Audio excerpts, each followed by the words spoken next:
Tout à l'heure, Kevin, donc on a cet orage qui est bloqué au-dessus de ces régions, qui déverse quantité de pluie. Et puis, il faut voir aussi qu'on est face à des grandes métropoles. On parle de Marseille, c'est une grande métropole, très, très bétonnée.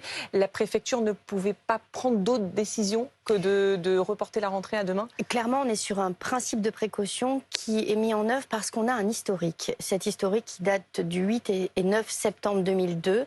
On se rappelle d'un car scolaire qui avait été couché sur la route. On avait eu 23 victimes dans le Gard et l'Hérault à ce moment-là.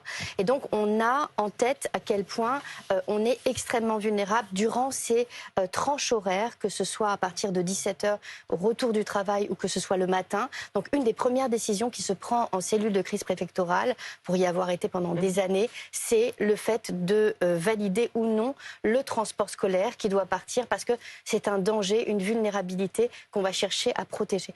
Donc là, on voit très bien à quel point cette décision elle a été prise à juste titre. On a deux chances dans l'événement qui se déroule parce que l'épisode méditerranéen est extrêmement bien en place. Par contre, la majeure partie des cellules orageuses pour l'instant se trouve en mer et donc défile en mer. Et deuxièmement, on a une structure. Donc c'est une structure qui prend une forme de V, on le voit très bien sur les images satellites, et ce V a tendance à se déplacer. Tant qu'il se déplace, le danger n'est pas extrême. Toutes les grandes catastrophes que l'on a connues en Méditerranée se déroulent dès lors que ce V va se bloquer. En l'espace de quelques heures, la situation peut s'empirer et à ce moment-là, plus rien n'est gérable et c'est ce que l'on cherche à préserver quand on s'y prend quelques heures en avant et qu'on ne met pas des enfants en danger sur la route.